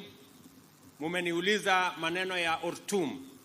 Mimi naelewa sana kwamba Ortum ilikuwa ni hospitali ya muhimu sana dunia hii yote. Na mimi nataka niwahakikishie wakati tutajenga hiyo barabara, tutajenga hospitali mpya hapa Ortum. Na tutajenga hospitali ya kisasa, kwa sababu katika ile budget ambayo tumetengeneza ya hiyo barabara kuna infrastructure ambayo tumebuild in ambayo ni ya muhimu. Tutaweka soko pale, tutaweka soko mahali tofauti tofauti. Kuna zile soko ambayo tayari tumeaward contracts. Tumeaward contract ya soko ya Sigor, tumeaward contract ya hapa Ortum, tumeaward contract ya Makutano, tumeaward contract ya Kajelipa kule Alale. Hizo tayari tuko na milioni 200 ya kujenga hizo soko. Lakini wakati tutajenga hii barabara, pia tutahakikisha kwamba sehemu ambayo inahitaji soko tutaweka soko. Sehemu ambayo inahitaji other public utilities tutahakikisha kwamba vile tumeweka hiyo program, tumeweka karibu bilioni 3 ya kuhakikisha kwamba we build auxiliary public interest facilities to support communities along this corridor. Hiyo ndio kazi ambayo tutafanya. Na wakati nilikuja pale kwa stadium, hawa viongozi wanakumbuka, nilikuja pale na nilikuwa nimealikwa na dada yetu Tekla Lorupe, na tulikuwa tumekuja pale kusema hii West Pokot lazima ikome kuwa ni county ya watu ambao wanaiba ng'ombe. Some of the leaders kwa sababu ya kuogopa wakatoroka siku hiyo, nikakuwa pale peke yangu. Lakini I made a commitment to you that we are going to change this West Pokot. And if you didn't believe me then, you better start to believe me now. We are going to change West Pokot. Na hii sio factory peke yake ambayo tunajenga. Kuna factories zingine ambazo zinakuja. Hii West Pokot ni county ya mining. Na vile mnajua tayari tumepatiana kandarasi ya factory ya mining ya Flospa. Tumepata mwegezaji ataweka pale bilioni 4.5. Pata mwegezaji mwingine ambaye atatupatia mambo ya gold, ile Guru alisema. Kakamega kwa huyu ndugu yangu mheshimiwa Shinali. Pale tuko na bilioni 5.8 kujenga gold refinery pale Kakamega. Vile vile tunajenga kiwanda ingine kule Vihiga ya granite. Tumepata mwegezaji ya shilingi bilioni 2.5. Na ni kwa sababu tumekubaliana kama taifa ya kwamba lazima tupange vile tutazalisha mali ili tuondoe umaskini. Na njia moja ya kuondoa umaskini, kuzalisha mali na kupanga ajira ya vijana wetu ni kazi hii ya viwanda. Na mbali na kuweka hiyo mpango, waziri wangu wa mambo ya industry pia tumekubaliana na yeye, tunajenga special economic zones zingine 6 Kenya, kwa sababu we want to create ecosystems and avenues for us to target the export market. Mumesikia vile Guru amesema hapa, 80% ya hii clinker ambaye atatoa hapa, kiasi kikubwa itauzwa kwenye nchi jirani. Tutapata pesa ya kigeni because of the steps we took as a country. Many people complained about the finance bill last year. As my chairman for Finance Committee, Mr. Kimani Kuria here, MP for Molo, has told you, this was what it was informing the finance bill. We want Kenya to move away from being a supermarket for other countries to being a manufacturer of our own goods and exporting to other countries goods that can be manufactured in Kenya. That is why we made a commitment, and I am firm and determined to make sure that we grow our manufacturing in Kenya. For the last almost 6 years, manufacturing in Kenya has come down from 9% of GDP to 7.2%. Our plan is to take it to 20% of GDP, and it will not go there through miracles, it will go there through investments like what Guru and others are doing in Kenya. Ladies and gentlemen, there is absolutely no justification for us to import clinker when we have manufacturing capacity, when we have the raw material. There is nothing that we are going to import to make this clinker here.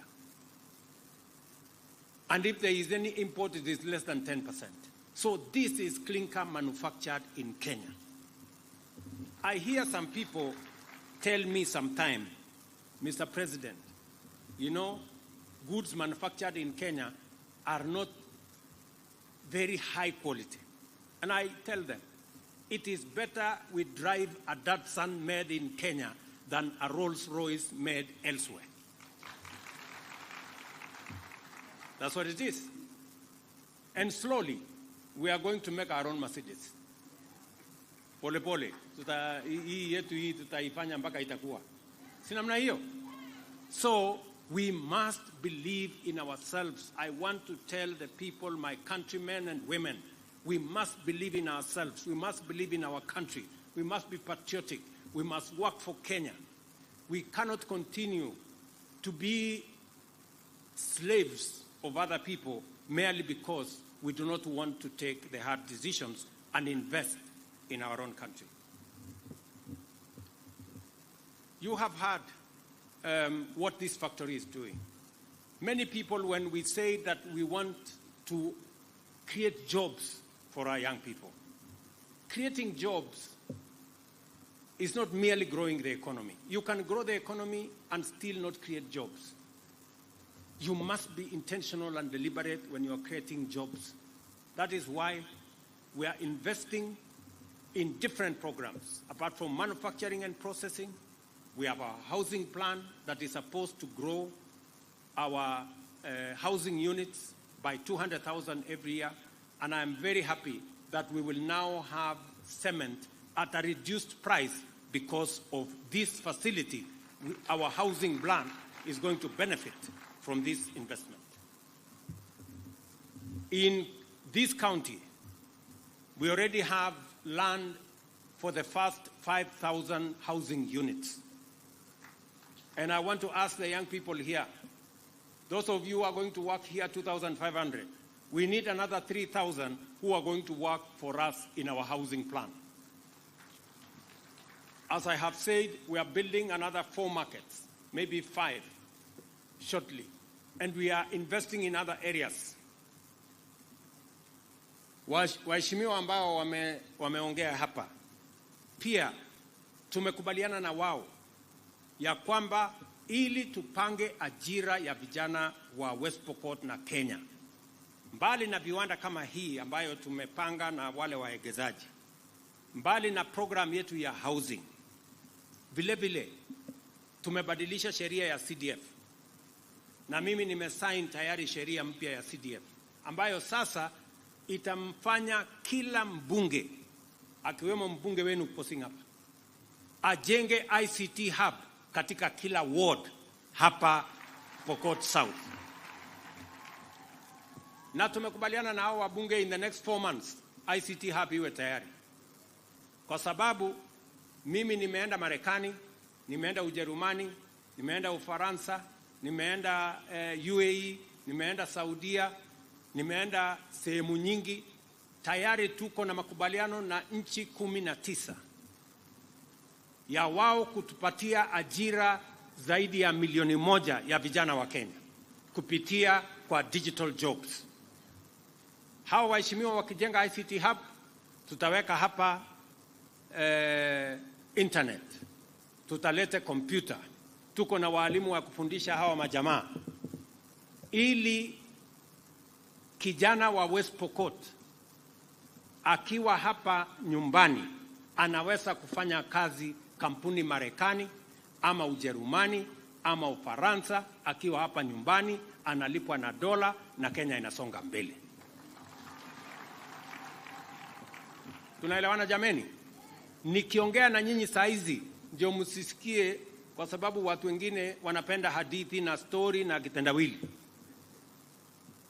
Kampuni hii, nyinyi ni mashahidi, inaajiri watu 2,500. This company.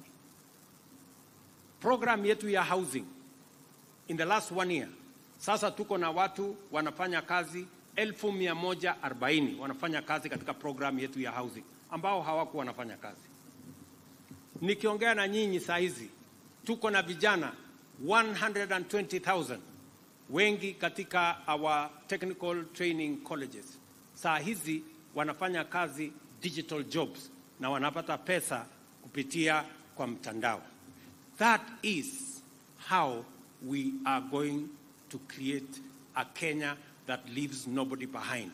A Kenya that values our young people and makes sure that we are moving together as a nation.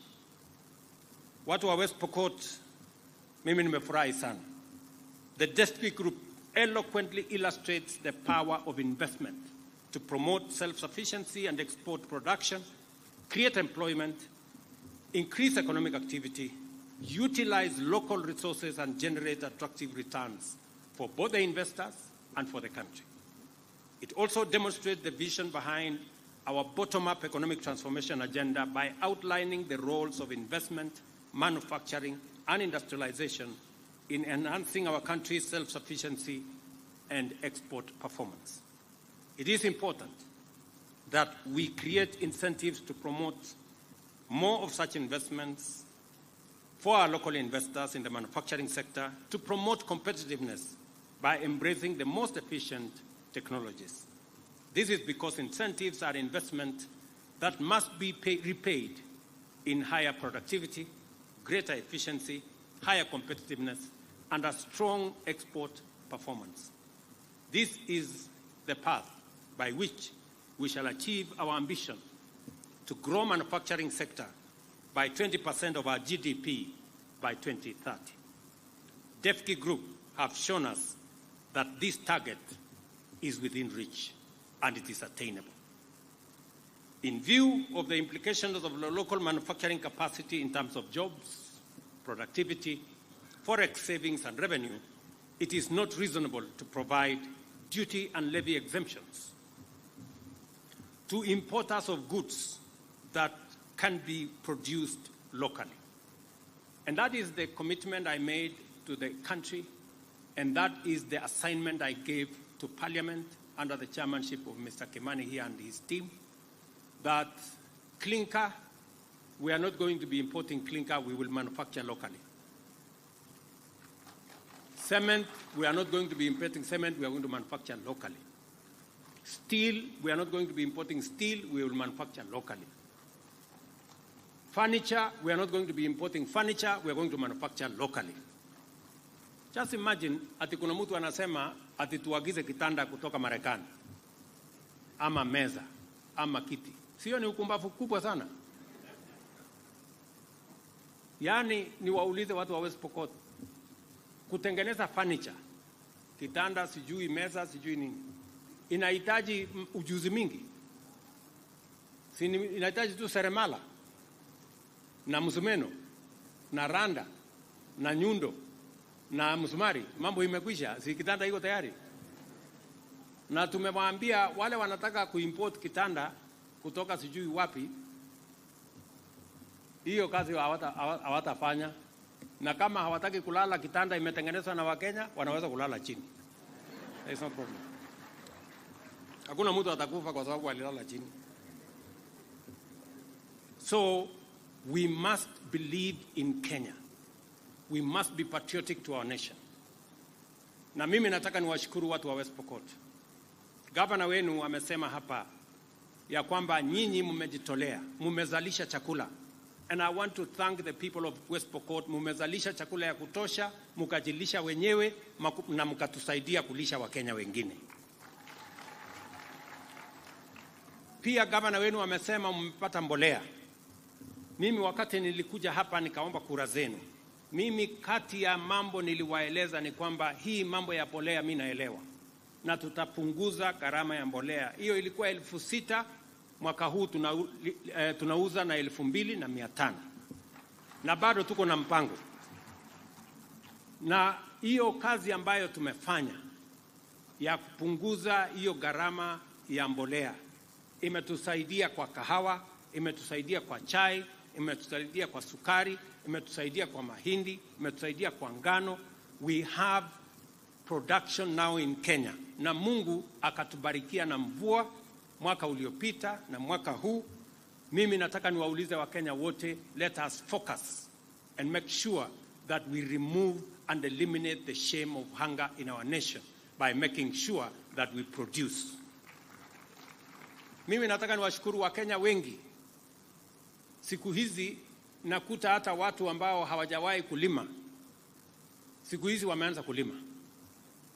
Watu walikuwa na tai mzuri huko Nairobi, siku hizi wamerudi mashambani, wanalima na kurudi Nairobi. Mimi nasema pongezi kwa Wakenya. It is a moment in history where all of us as a nation know what we need to do to deal with the shame of hunger in our country by making sure that we enhance our productivity. Na ndio mimi nataka niwaeleze wakulima wa Kenya ya kwamba tuko na mbolea ya kutosha.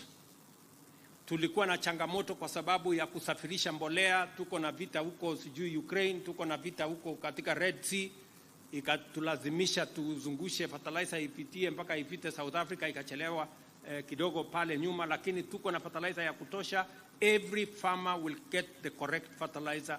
Na wale watu wachache, kwa sababu kuna wakora ambao wanataka kuhujumu hiyo kazi ya muhimu ya kuzalisha chakula. Nilisema na narudia nikiwa hapa West Pokot, hawa watu ambao kuna kampuni moja inaitwa KL sijui nini, nimesema hawa watu, number one, kama kuna fertilizer mkulima amenunua na sio correct, huyo mkulima lazima akuwe compensated, apatiwe fertilizer ingine free of charge. Na wakora wote mambo yao ni matatu. Ama tulikubaliana namna gani? Si mambo ni matatu? Wakora wajipange. So, na mimi nataka nishukuru what Parliament did in our policy change to promote local manufacturing. I am happy to announce that apart from Guru here, who has invested in this cement, in this clinker plant, tuko na kampuni ingine 4 ambayo pia wamepata leseni, wameenda kujipanga wafanye hii kazi kama hii Guru wamefanya hapa. Wale watu wa steel, tuko na kampuni ingine 5 ambayo sasa wamejua hakuna mchezo. Sasa wamerudi, wametafuta leseni, wataenda kujenga kampuni kubwa ya kutengeneza steel ili tuweze kuhakikisha kwamba tuko na steel, tuko na cement ya kutosha Kenya, na vile Guru amesema tuko na soko kubwa ya East Africa, tuko na soko kubwa ya Africa, na tumetengeneza mambo through Africa Continental Free Trade Area. Sasa tumetengeneza soko moja kubwa. We should be producing and exporting from Kenya. So I want to encourage other investors that they have an opportunity to manufacture in Kenya, to sell in Kenya, and to export to the region, because we want to make our country an export hub for our region. Kwa hivyo najua kuna mambo mengi viongozi wa hapa wangetaka mimi nijibu kwa mambo ya stima. Mumesikia vile waziri wetu Davis Chirchir amesema. Program yetu ya mwaka huu hapa West Pokot tuko na bilioni 1.2 1.2 billion ya West Pokot ya kuunganisha stima kwa wananchi 18,000 wapya. Na tutapangana na viongozi wenu ndio tujue mahali gani kuna giza, mahali gani stima haijafika, tuweke mwangaza ndio shetani atoroke. Ama mnataka kukaa na shetani pande hii? Si mnajua mahali iko giza shetani anapenda hapo. So tutawakisha stima kila mahali, shetani ahame awache kusumbua sisi. Vile vile mambo ya maji. Tutaketi chini na viongozi wenu, tuko na program ya Murunyi, tuko na program zingine nyingi ambazo tumepangia. I will sit down with your leaders na tutakupaliana so that we can prioritize which ones comes first. Mambo yenu ya barabara, mumesikia vile waziri amesema, tutaongezea hizo zingine. Peter amesema, Mheshimiwa Moroto amesema, Kosing amesema, na ndugu yangu Lote wamesema, hao wabunge wenu wamesema hizo barabara. Nitaketi chini na wao so that we can agree, prioritize, ndio tujue vile tunaweza kusonga mbele kwa pamoja. Ile kitu mimi nataka niwaulize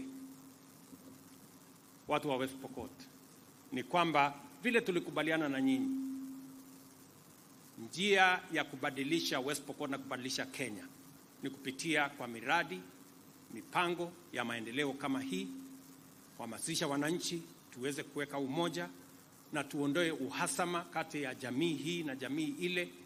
Vile mumesema mambo ya Chesegon hapa chini. Pale Chesegon mumesema kuna shule 5 haijafunguliwa.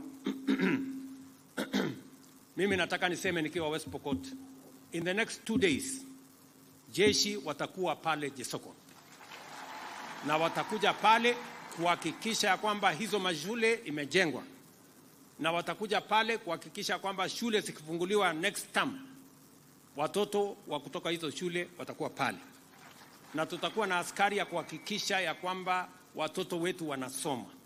It cannot be the case in the 21st century in Kenya, a democratic country, ya kwamba ati kuna watoto hawajaenda shule ati kwa sababu ya watu wakora wachache wanakimbia hapa na kuiba ng'ombe na kufanya ujinga. So we must deal with them and be very clear about what we must do. Tumeelewana? So Today is Monday. By Wednesday, the military will be there and all the security agencies to make sure that that region is properly looked after, and the kids who are not in school, next term, they must be in school. Na kama kuna shule yoyote ambayo imeharibika, tutajenga mpya ili tuhakikisha kwamba watoto wetu wanarudi shuleni. Na hivyo ndivyo tutafanya in all other areas. Mumeniuliza mambo ya administrative units. Mumesema mnahitaji, sasa mmenichanganya, mmesema administrative unit ya sijui wapi na wapi na wapi. Tukiketi chini na hawa viongozi watanieleza so that we can prioritize, ndio tujue mahali gani inatosha. Nimesikia Lote anasema anataka ikatwe ile ya huko chini. Huyu Moroto anasema ikatwe ya kona hapa. Peter anasema ikatwe ya huko chini. Sasa ikikatwa hii sasa tutakuja tuongee, si ndio? Ndio tupangane vizuri. Ndio tuone vile itakuwa. So otherwise, wacha nichukue nafasi hii tena kwa heshima kubwa nipongeze Bwana Guru na familia yake na Defki Group. We really appreciate, and I want to promise you that you have the support of the government of Kenya as you undertake this great investment patriotic to the people of Kenya. You have my personal support and the support of the government of Kenya, because you are making a difference in lives of the people of Kenya, and we sincerely appreciate it. Many people may not tell you this, but I want to tell you this in public, that we value friends who believe in the Republic of Kenya. Wengine wanaongea, but you demonstrate in action that you believe in this country, and therefore we have every reason as leaders to support you as we support other investors in the Republic of Kenya. Watu wa West Pokot, sitaki kusema kuzidi hapo. Watoto mpeleke shule. Nimesema watoto mpeleke shule. Ogase? Mmenielewa? Watoto tupeleke shule. Last year tuliajiri walimu wengine 56,000. Mwaka huu kwa mapenzi ya Mungu tutaajiri walimu wengine 20,000, kwa sababu tunataka kila mtoto wa Kenya apate nafasi ya kusoma. That is our commitment, so that we can build a nation that we all believe in. Mimi nataka niulize wale niliwaambia madaktari jana.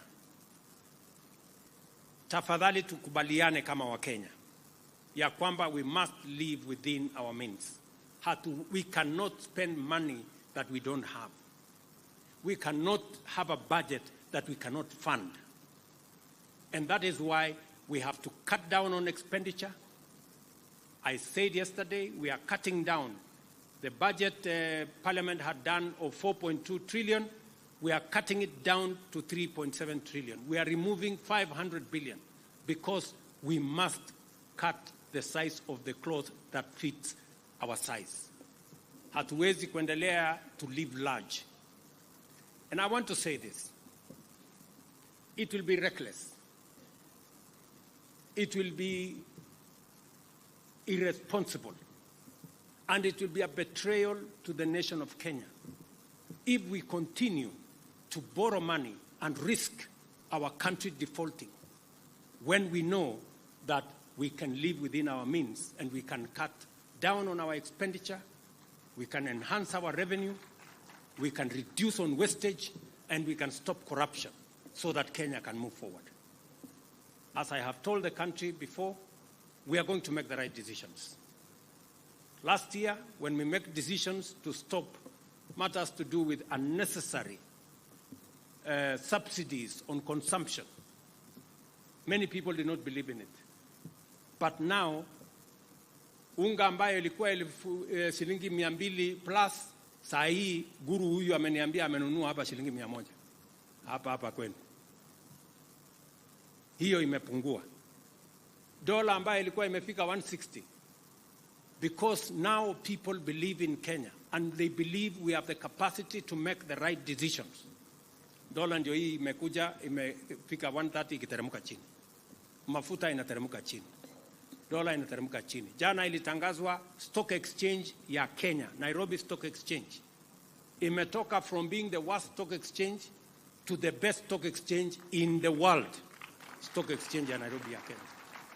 Sasa nyinyi mnataka stock exchange ya Kenya ndio number 1, na nyinyi mko stock theft. Surely. What an irony.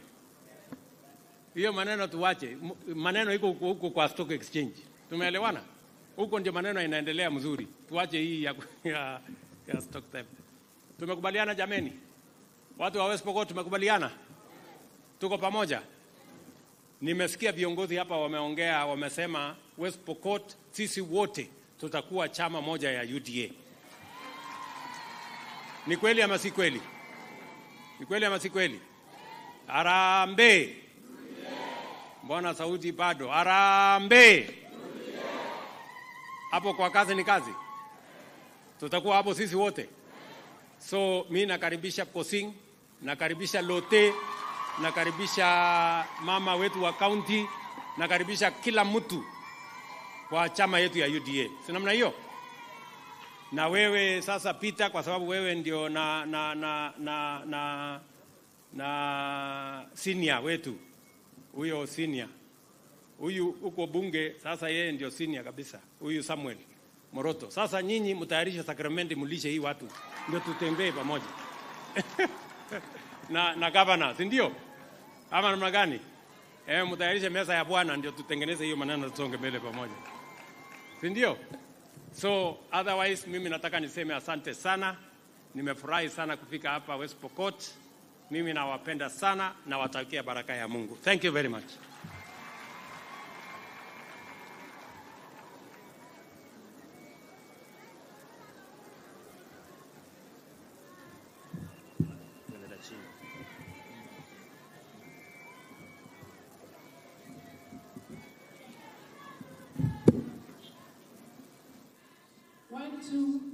Asante Mheshimiwa Rais, kwa ruhusa yako naomba usalie hapo jukwani, maana kuna zawadi ambayo umeandaliwa na familia ya Bwana Narendra pamoja na mkewe, na zawadi hiyo utazawadiwa sasa hivi. Naomba kuja jukwani tafadhali, jukwani tafadhali, jukwani tafadhali. Asante.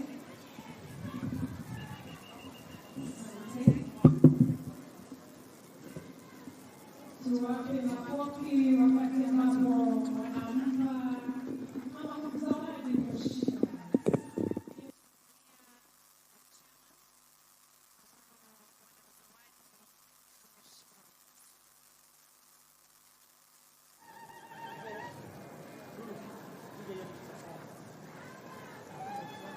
Makofi tafadhali.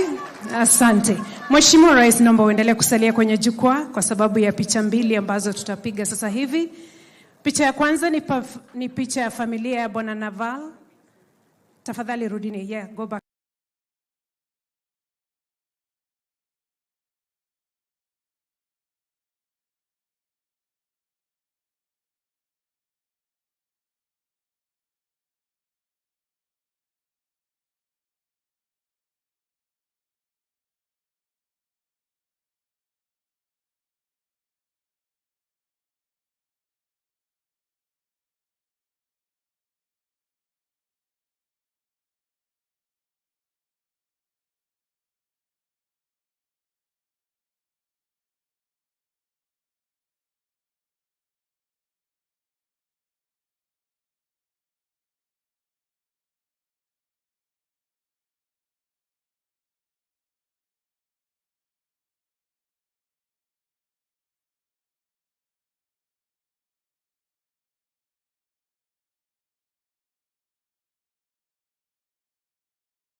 I see you hiding down there.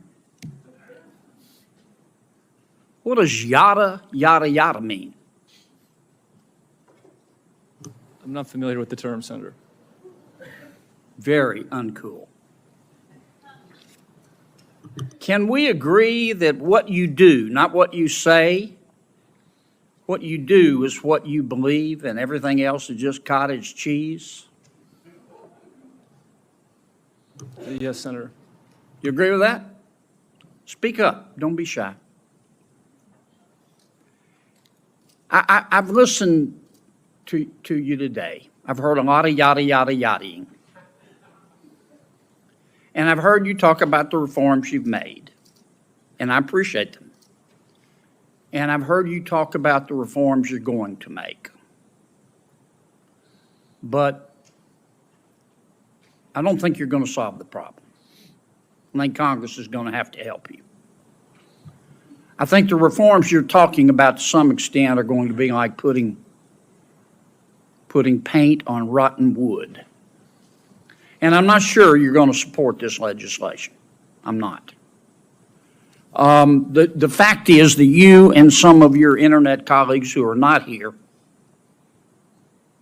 are no longer, you're not companies, you're countries. You're very, very powerful.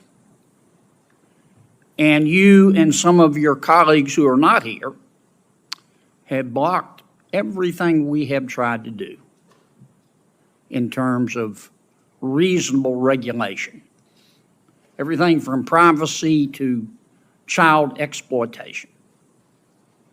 And in fact, we have a new definition of recession. A recession is when, we know we're in a recession when Google has to lay off 25 members of Congress. That's what we're down to. We're also down to this fact that your platforms are hurting children. I'm not saying they're not doing some good things, but they're hurting children. And I know how to count votes, and if this bill comes to the floor of the United States Senate, it will pass. What we're going to have to do, and I say this with all the respect I can muster, is convince my good friend Senator Schumer to go to Amazon, buy a spine online, and bring this bill to the Senate floor. And the House will then pass it. Now that's one person's opinion. I may be wrong, but I doubt it. Mr. Zuckerberg, let me ask you a couple of questions. Might wax a little philosophical here. I have to hand it to you. You have convinced over 2 billion people to give up all of their personal information, every bit of it, in exchange for getting to see what their high school friends had for dinner Saturday night. That's pretty much your business model, isn't it? It's not how I would characterize it. And we give people the ability to connect with the people they care about and to engage with the topics that they care about. And you take this information, this abundance of personal information, and then you develop algorithms to punch people's hot buttons.